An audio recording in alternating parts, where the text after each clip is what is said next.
जाये उत्तानपादस्य प्रसूतिरिति श्रुता। महाराज कहते हैं कि जो स्वयंभू मनु के जो छोटे बेटे हैं उत्तानपाद, इनकी दो पत्नियां हैं। क्या क्या नाम है इनकी पत्नियों का? एक का नाम सुरुचि है और दूसरी का नाम सुरुचि है। सुरुचि प्रेयसी पत्युर नेतरवसुतो ध्रुवा। महाराज दो रानियां हैं, पर सबसे ज्यादा प्रेम किसको करते हैं? जो इनकी छोटी पत्नी है उसको। एक दिन क्या हुआ कि जब राजा की गोद में बैठे ध्रुव को देखा, उत्तम को देखा, तो ध्रुव जी ने भी बैठने का संकल्प किया कि चलो मैं भी चलती हूं, अपने पिता की गोद में जाकर के बैठती हूं।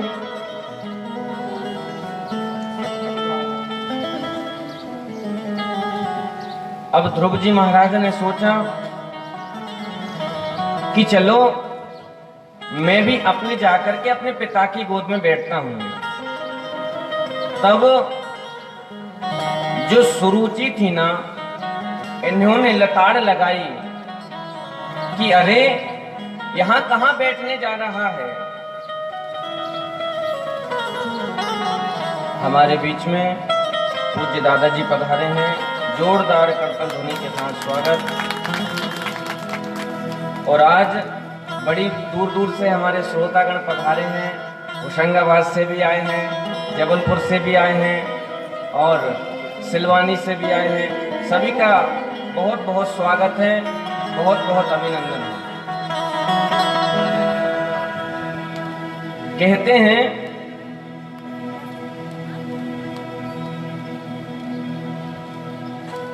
कि जब ध्रुव बैठने की चेष्टा करी, जब ध्रुव ने, तो मां जो सुरुचि थी ना, इन्होंने उनको गोद से, पिता की गोद से उठा दिया। क्यों उठा दिया? सुरुचि और सुनीति का मतलब क्या होता है? सुनीति का अर्थ होता है जो नीति के अनुसार चले, उसको सुनीति कहते हैं। और सुरुचि का अर्थ होता है महाराज जो अपनी स्वयं की रुचि के अनुसार चले, उसे सुरुचि कहते हैं। अब उत्तम है। अब कहते हैं आगे कि जब इसका नाम राजा उत्तानपाद के छोटे बेटे का नाम उत्तम है, तो फिर इसका जो सांसारिक धर्म है, इसका जो जीवन है, वो क्यों अंधकार में पड़ा? तो देखिए, एक होता है उत्तम, दूसरा होता है तम। उत्तम का मतलब होता है अति उत्तम, बहुत अच्छा, और तम का मतलब होता है अंधकार। अब यहां उत्तम नहीं है, यहां ऊ हट गया है, तम है। महाराज जो सुरुचि के अनुसार जो चलेगा, अपनी स्वयं की रुचि के अनुसार जो चलेगा, वो जाकर के अंधकार में ही गिरेगा। अब जब ध्रुव जी महाराज बैठे अपने पिता की गोद में, तो मां सुरुचि ने इनको उठा दिया कि अरे जाओ तुम। कहां? मैं कहां राजकुमारी हूं, मैं कहां राजा की पटरानी हूं, और तुम तो दासी के पुत्र हो। कहां पिता की गोद में, कहां नृप की गोद में बैठना चाहते हो? अब तो क्षत्रिय वंश का खून था। ध्रुव जी महाराज के तो महाराज होंठ फड़फड़ाने लगे, नेत्र लाल हो गए। अब सोचा कि अरे मैं माता से रोज पूछता था कि मेरे पिता का परिचय दो, मेरे पिता का परिचय दो। जब आज मुझे परिचय मिला, मैं पिता की गोद में बैठना चाहता हूँ, फिर ये कुमाता मुझे पिता की गोद में बैठने से क्यों रोक रही है। अब इन दोनों के संवाद को, ध्रुव के और सुरुचि के संवाद को ध्रुव जी का एक मित्र सुन रहा था।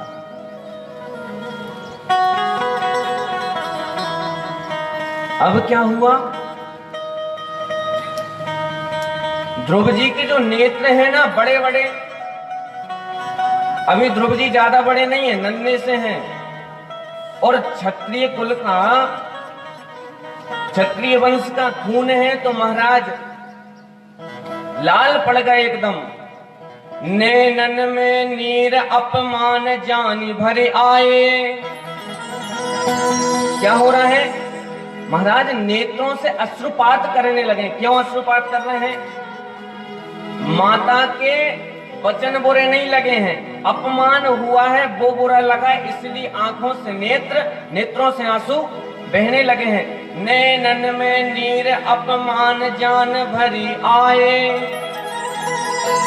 ताकत मुख तात कौन धीर हूँ बधाई है। अब तो सोचते कि मैं जरा सा बड़ा होता तो उचट के पिता की गोद में बैठ जाता, ये सोच रहे हैं। ये माता मुझे कुमाता कहां से रोक सकती। देखिए अभी ध्रुव जी के मन में क्या चल रहा है कि इसने पिता की गोद से मुझे उठाया तो ये कुमाता हुई।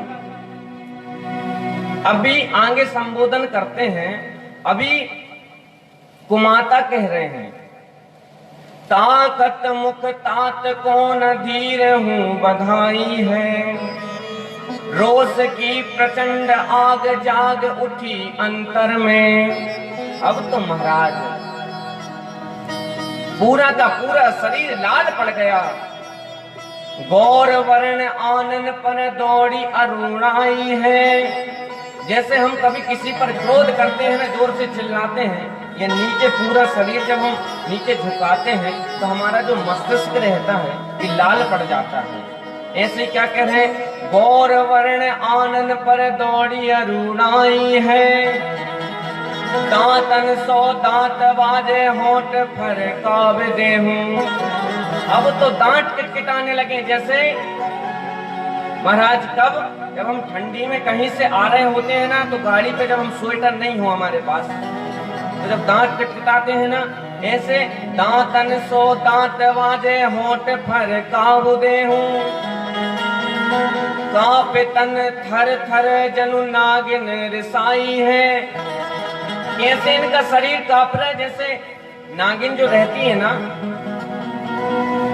काले नाग से भी जल्दी जल्दी चलती है ये।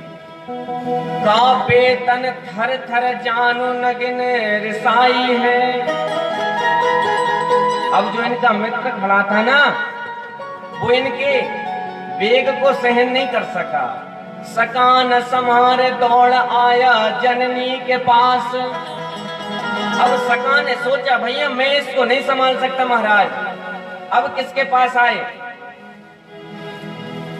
देखिए जब बड़ा क्रोधित हो जाते हैं ना, तब कहते हैं जो इसका प्रिय चाहता है ना, उसी से ये मान सकता है। तो क्या कह रहे हैं मित्र इनके,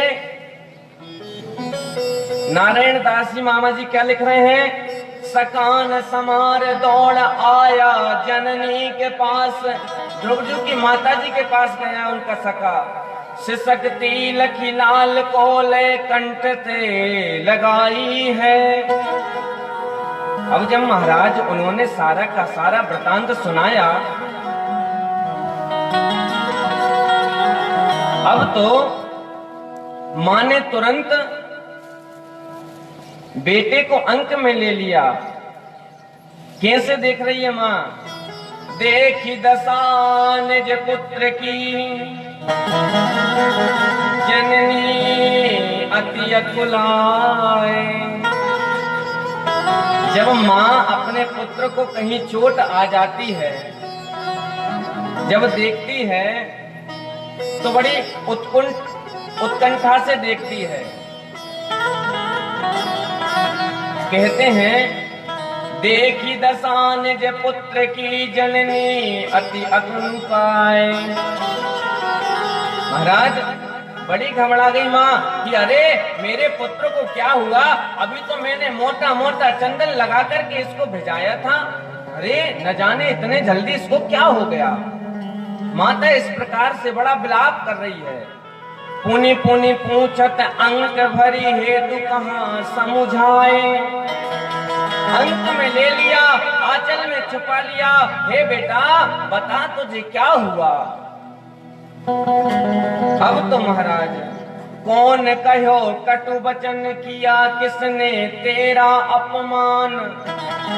कौन ने तुझे कटु वचन कहे हैं, तेरा किसने अपमान कर दिया, तू क्यों रोता है, तेरा शरीर यूं लाल क्यों पड़ रहा है पुत्र। अब माँ इस प्रकार से जब पूछ रही है, अब ध्रुव जी महाराज क्या कहते हैं, उत्तम की मैया ने मारा। क्या कह रहे हैं, सुरुचि ने मुझे डांटा नहीं है, मारा है। मित्र का आज सहारा ले रहे हैं कौन, ध्रुव जी महाराज।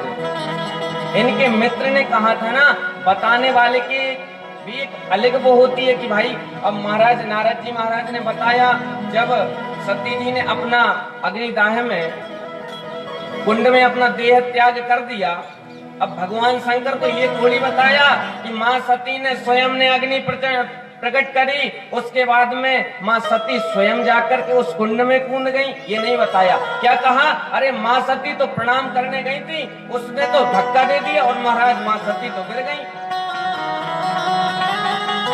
अब तभी महाराज अपनी जटा को भगवान शंकर ने उखाड़ा और वीरभद्र को प्रकट कर दिया। तभी महाराज सारा का सारा यज्ञ विध्वंस कर दिया।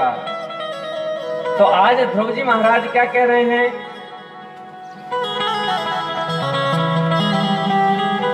ध्रुव कहते हैं माँ मुझे सौतेली के बचनों ने मारा है।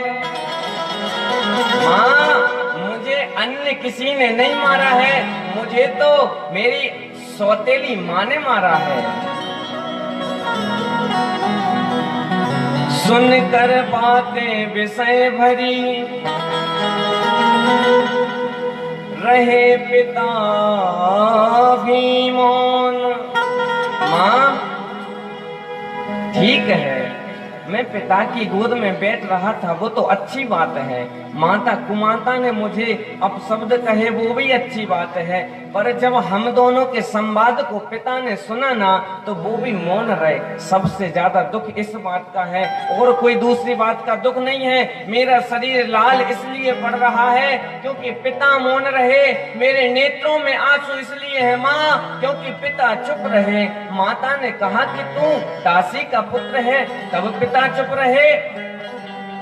कुमाता ने कहा, अरे तू तो घर में काम करने वाली का पुत्र है, तभी भी पिता चुप रहे। माँ मुझे और कोई बात का दुख नहीं है, मुझे तो और इसी बात का दुख है कि पिता भी हम दोनों के संवाद को सुनकर के चुप रहे।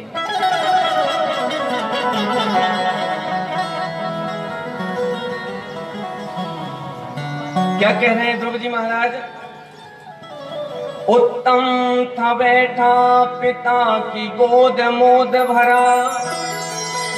उत्तम पिताजी की गोद में बैठा था अति आनंद से। उत्तम था बैठा पिता की गोद मोद भरा, मैंने भी चाहा चलो बैठूं संतोष से। मैंने भी सोचा कि चलो मेरे भी तो पिता हैं, मैं भी तो बड़े प्रेम के साथ अपने पिता की गोदी में बैठ सकता हूँ।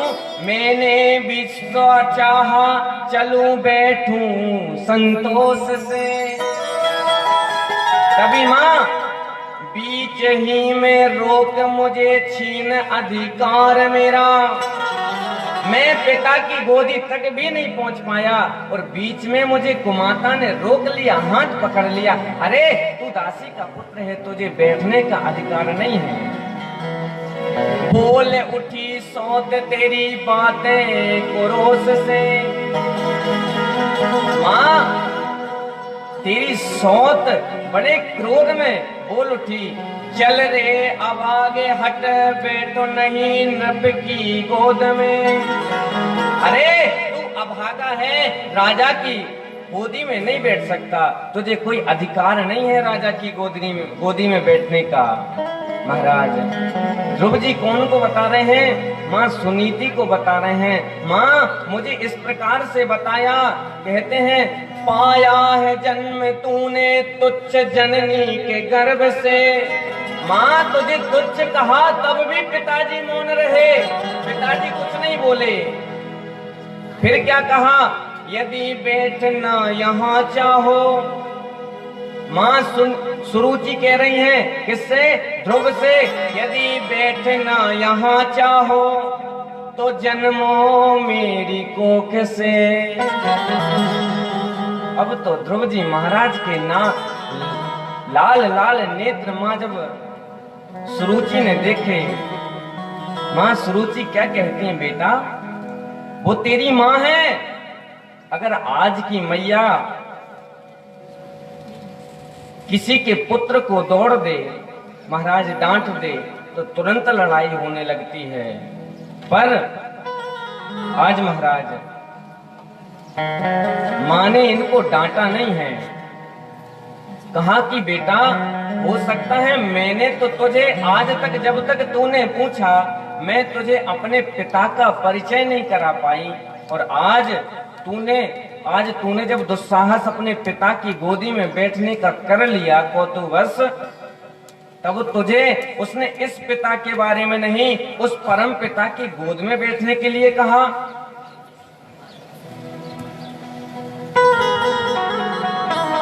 कहती हैं बेटा तू कुमाता की बातों को मान और जा जंगल में भजन कर। अब तो ध्रुव जी महाराज कहते हैं माँ तू मुझे जंगल में भेजना चाहती है, पर माँ कहती है बेटा तू जा, आज उसी माता के वचनों पर चल, तेरा एक दिन कल्याण हो जाएगा और तुझे इस पिता की गोदी में बैठने की जरूरत नहीं है। जब तू अगली बार आएगा तो तुझे परम पिता की गोदी मिलेगी, तो उसी की गोदी में बैठा मिलेगा मुझे। इस प्रकार से जब उपदेश दिया, ध्रुव चले हैं महाराज जंगल के रास्तों से।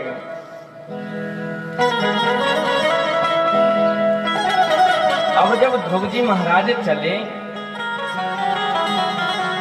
जब जंगल में पहुंचे, चारों तरफ देखा कुछ नहीं। अब क्या देखते हैं? नारद जी महाराज ने देखा कि अहो तेजा क्षत्रियाणाम, एक ऐसा अद्भुत बालक है, थोड़ा सा भी इसका मान भंग हुआ कि देखो ये परमात्मा को पाने के लिए चला है। अब तो महाराज नारद जी ने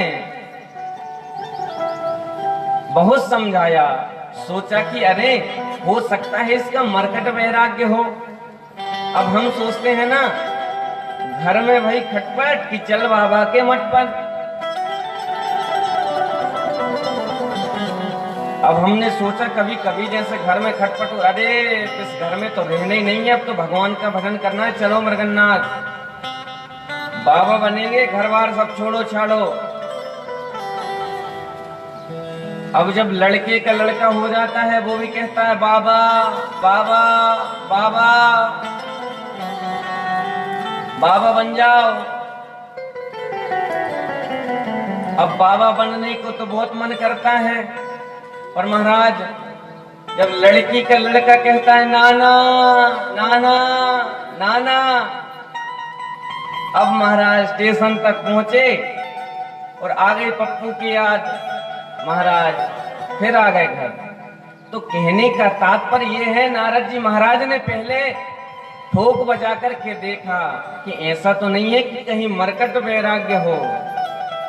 अब तो महाराज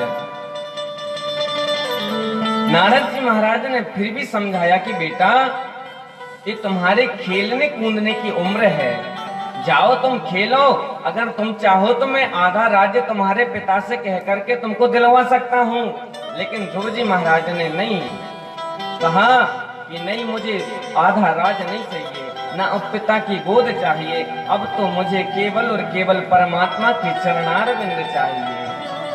अब तो महाराज भगवान नारद, जैसे हम कभी कभी बाजार जाते हैं ना, तो अगर 20 रुपए का मटका भी लेते हैं ना, तो उसको 10 बार ठोक बजा के देखते हैं, सही है, देखते हैं उठा उठा के कहीं छेद तो नहीं है, कहीं दरार तो नहीं पड़ गई। तो आज जब परमात्मा के चरणों में मिलने को जा रहे हैं ध्रुव जी महाराज, तो ऐसे ही ठोक बजा करके देख रहे हैं कहीं इसका मरकट वैराग्य तो नहीं है। अब तो महाराज जब हर तरह से ठोक बजा कर देखा, सही साबित हुए, अब तो महाराज कान खींचा और महाराज गुरु मंत्र दे दिया, ओम नमो भगवते वासुदेवाय। बंधुओं, कहने का तात्पर्य है, भगवान के मंत्र में, भगवान के नाम में दृढ़ विश्वास रखिए। आज ध्रुव जी को दृढ़ विश्वास था, नारद जी महाराज ने मंत्र दिया और चले हैं हरि के धाम को, यमुना के तट पर जाकर के महाराज, तत्तात गच्छ भद्रं ते यमुनाया तटं शुचि पुण्यं मधुवनं यत्र सान्निध्यं नित्यदा हरे। अब तो यमुना के तट पर गए हैं महाराज और हरि का भजन करने लगे हैं। साधना इन्होंने इतनी तेज करी कि महाराज पहले महीने में, देखिए ध्रुव जी अभी नन्हे से बालक हैं, पर हम लोगों को शिक्षा क्या देते हैं, ये बाबा नाना कहकर के शरीर का गुजारा नहीं करना है बंधुओं। ये शरीर केवल और केवल परमात्मा के भजन करने को मिला है, ना कि संसार के भोगों को भोगने के लिए मिला है।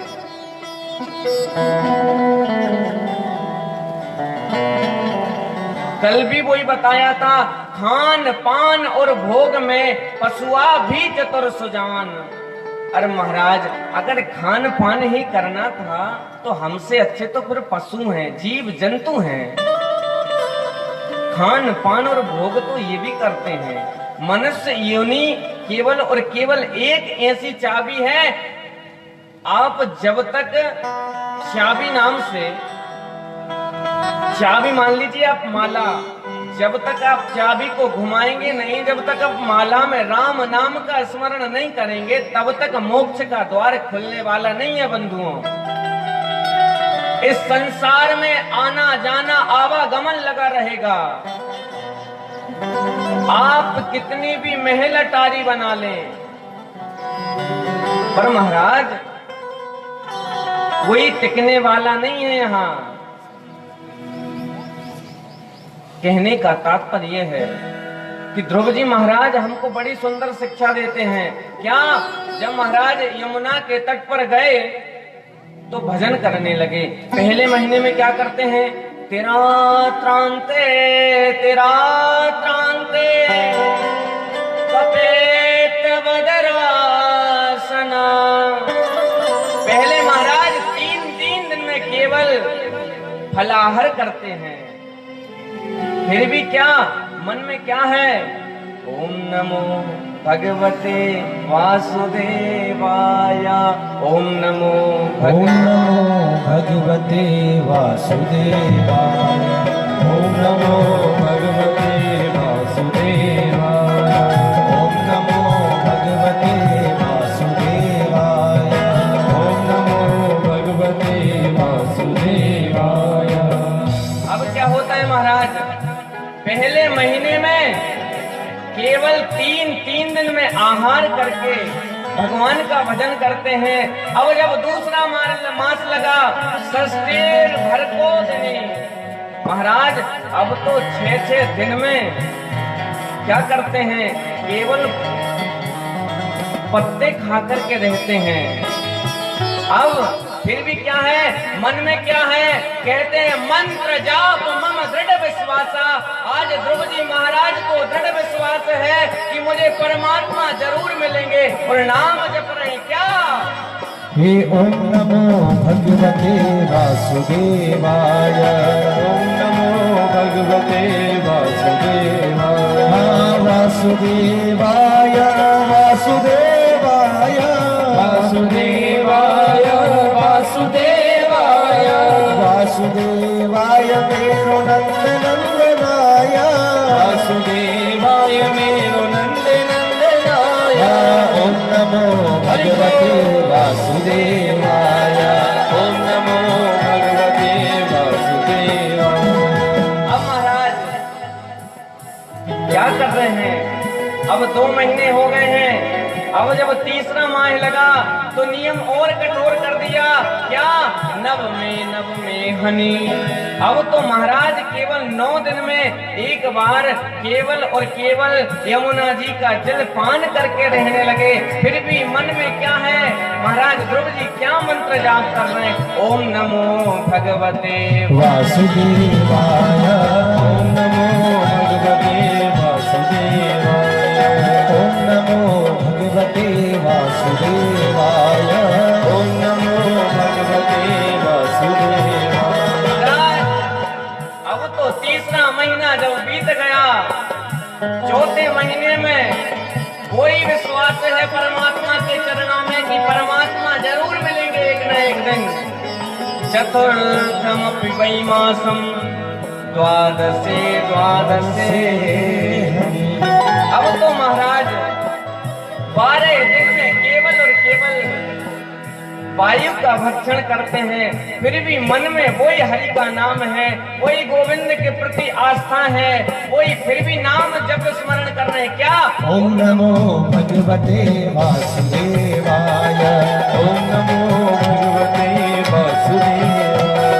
वासुदेवाय नंद नंदनाय।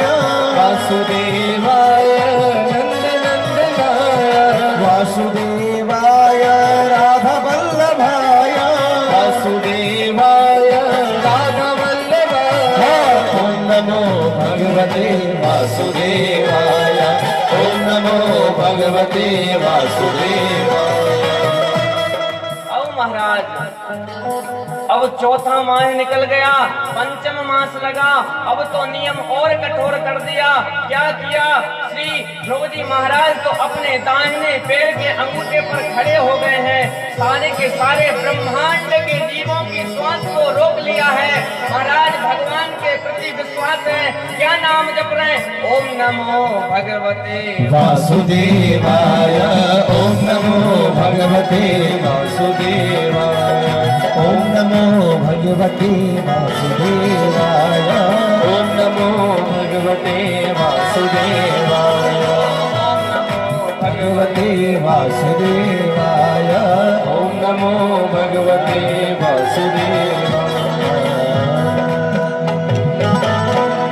महाराज ध्रुव जी को अभी दृढ़ विश्वास है कि मुझे परमात्मा जरूर मिलेंगे। अब तो ऐसा श्वास सबका रंग करा, सारे के सारे ब्रह्मांड के जीवों का, जंतुओं का, पशुओं का, पक्षियों का, सबका महाराज श्वास रुंध गया। अब तो महाराज सारे के सारे देवता कहाँ गए, भगवान के पास, ब्रह्मा जी के महाराज के पास गए, और क्या प्रार्थना करते हैं, नैवं विदामो भगवन् प्राणरोधं चराचरस्याखिल सत्त्वधाम्ना। महाराज अब तो केवल और केवल गोविंद को ही भज रहे हैं। अभी भी मन में दृढ़ विश्वास है कि गोविंद जरूर मिलेंगे, गोविंद जरूर मिलेंगे, और अभी भी वही बाकी झांकी याद है। अब तो महाराज भगवान कहते हैं कि जैसे ही सारे के सारे ब्रह्मा जी महाराज के पास गए। ब्रह्मा जी ने कहा हमारे पास कोई